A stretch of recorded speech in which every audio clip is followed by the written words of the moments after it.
ભરૂચમાં ગરમીનો પારો હવે ઉતરવા લાગ્યો છે ને ચોમાસાના આગમનની તૈયારીઓ પણ શરૂ છે। દર વર્ષે જેમ આ વર્ષે પણ તંત્ર એક્શનમાં છે। જર્જરિત ઇમારતોને નોટિસ પણ અપાઈ છે, પણ સૌથી મોટો સવાલ એ છે કે જે પાલિકા બીજા લોકોને જોખમી બિલ્ડિંગ ઉતારવા કહે છે એ પોતાની જ જર્જરિત બિલ્ડિંગ સામે કેમ મૌન છે? શું થઈ રહ્યું છે આવું જોઈએ, જાણીએ, સમજીએ।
અમે નગરપાલિકામાં આવ્યા છે અરજી માટે।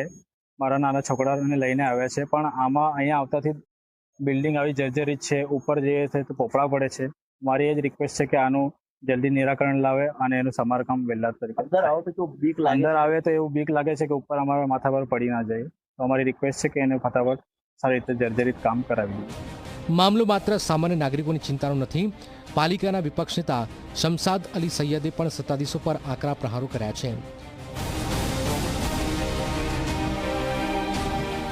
આ આખી બિલ્ડિંગ જર્જરિત છે, એટલે નગરપાલિકાએ પોતે જ પહેલા પોતાના અંદર કહી શકાય ઝાંકીને જોવું પડે કે ભાઈ પોતે આની જે રિપેરિંગ કામગીરી કરવાની હોય એ કરવી જોઈએ।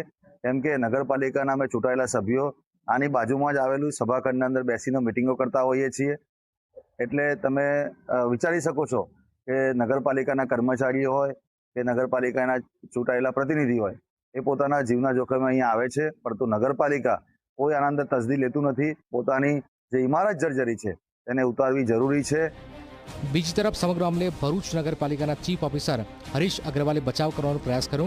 તેમણે સ્વીકાર્યું છે કે પાલિકાની બિલ્ડિંગ જૂની જર્જરિત છે અને સમારકામ માટે પ્રક્રિયાઓ શરૂ કરી હોવાનું પણ જણાવ્યું છે।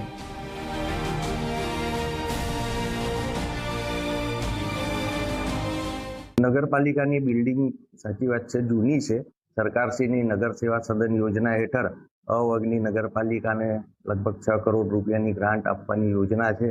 અમારી નગરપાલિકા મારફત અમે એનું પ્લાનિંગ કરી અને દરખાસ્ત તૈયાર કરી રહ્યા છીએ। ટૂંક સમયમાં દરખાસ્ત મોકલી અને એની વહીવટી ટીએસ મેળવી અને નવી ઓફિસ બનાવવાનું આયોજન છે। નહીં, સર્વે આરએનબી વિભાગ નહીં કરે, નગરપાલિકા છે, એટલે નગરપાલિકા અમે એનું લગભગ પ્રોજેક્ટ બનાવી દીધું છે। ડીડીસીઆર પ્રમાણે એમાં નાના મોટા ફેરફાર કરવાના છે, અત્યારે અમારું ચાલી રહ્યું છે। ટૂંક સમયમાં અમે એને વહીવટી અને ટીએસ માટે મોકલી આપીશું।